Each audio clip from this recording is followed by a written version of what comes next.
Please use headphones and listen carefully.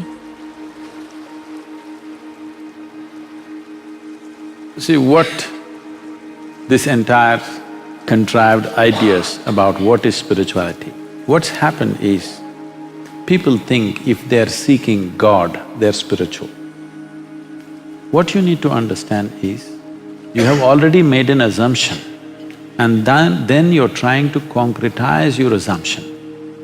You want a guru to tell you, yes, God is there, seek him. Seeking means this, you don't know whether God rules this existence or devil rules this existence or it's simply unruled like India.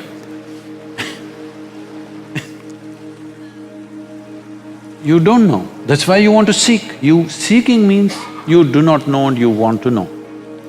If one has to be successful, as I said earlier, the most important thing is your intelligence is not identified with anything.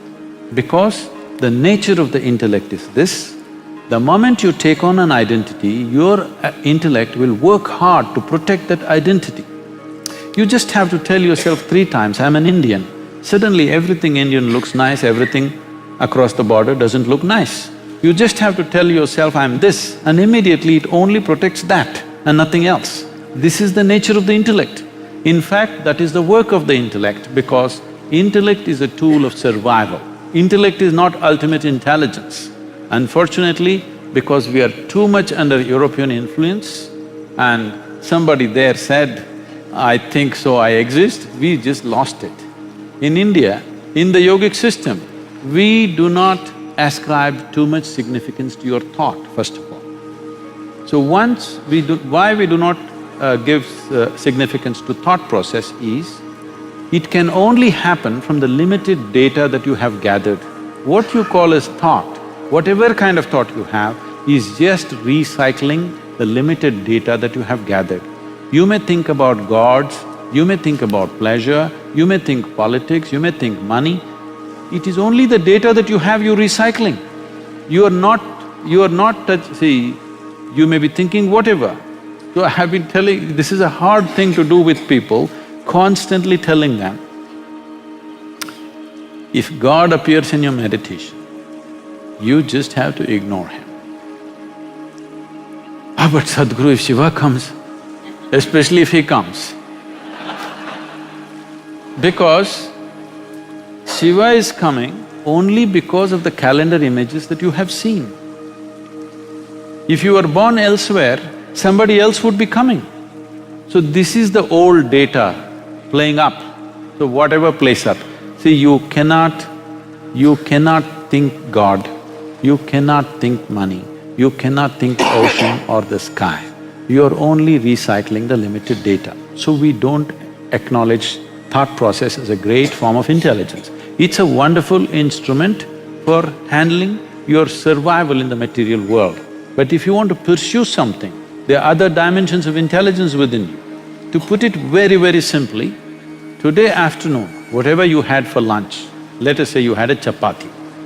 A chapati turns into a wonderful woman like you, because you ate the chapati. If Suhail ate this chapati, it will turn into a man. If a dog eats the chapati, it turns into your dog. So very intelligent chapati, you think? No, this is programmed. In your system, there is a certain volume of memory and intelligence which is capable of turning a simple chapati into a human being. When I say a human being, I am talking about the most complex mechanism in the universe that we know of. There may be others, but this is the most complex mechanism in the universe that we know of. What have you manufactured such a complex machine with? With chapatis, bananas, dal and this and that? Just about anything you eat gets transformed. So there is an intelligence within you which is the very source of creation. Instead of finding access to this, you are too lost in your own thought process. Once you get lost in your thought process, your identities become super strong. When they become super strong, you have a sense of confidence, but all your clarity will go away. Unfortunately, the very foundations of the so-called religions of the world is about building confidence. Don't worry, God is with you. You know, there's some bank advertisements, you know, I'm with you. You know, our banker is with you. So, this is a confidence building process. But confidence without clarity is a disastrous process. What you need is clarity. Confidence means you can't see, but you're confident. This is a dangerous way to go. This is a continuous disaster. See, it doesn't take thousands of years to figure out simple aspects of life. I'm saying, now Suhail is going at these things, anger, hatred, all kinds of prejudice against each other with great vehemence about it. What I'm saying is, these are simple things in a human being. After a million years of living here, if you can't figure it out which way to be out of it, obviously your intellect is not doing well enough, isn't it? You need other dimensions of intelligence. People ask me, Sadhguru, all other gurus are doing so many miracles, you don't do anything. I say, you want me to pull a pigeon out of my pocket?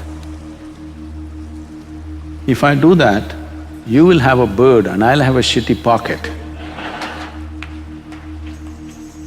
See, corruption is not the prerogative of only spiritual people.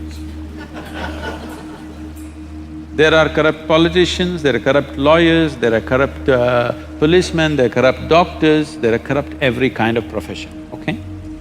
It has entered every sphere of life. It is just that when a person who claims to be a spiritual guide or a guru turns corrupt, it stands out glaring because today if you go to a police station, you're expecting him to be corrupt, unfortunately. If he's not corrupt, you're surprised. That's when you talk about it. Oh my God, I went to the police station, the guy didn't ask for a buck. He did the job for me, you know. But when you go to your doctor, if he's corrupt, you're a little hurt because you placed your physical self in his hands. But when you go to your guru, you placed your entire life in his hands. If he's corrupt, you're very profoundly hurt, all right? So, the integrity that is necessary to perform different levels of activity is definitely more demanding when more trust is invested in that. But unfortunately, spiritual enterprise has started, okay? It's an enterprise. If you read 2 pages of Gita, you can become a guru in the country. You don't have to read the entire thing. 2 pages and go on repeating the same 2 pages in a language that other people don't understand, you will become a guru.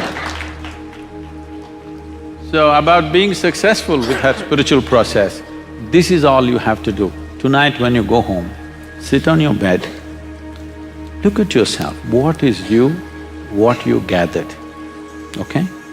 You have a home, you gathered it. You have people, you gathered them. You have clothes, you gathered this. You have a body, you gathered this. The content of your mind, you gathered it. See, before going to bed, close your eyes and see if you can keep all that aside, even intellectually. Just try to keep it aside and go to bed every day. You will see one day you will wake up in a way you have not believed possible, truly awake.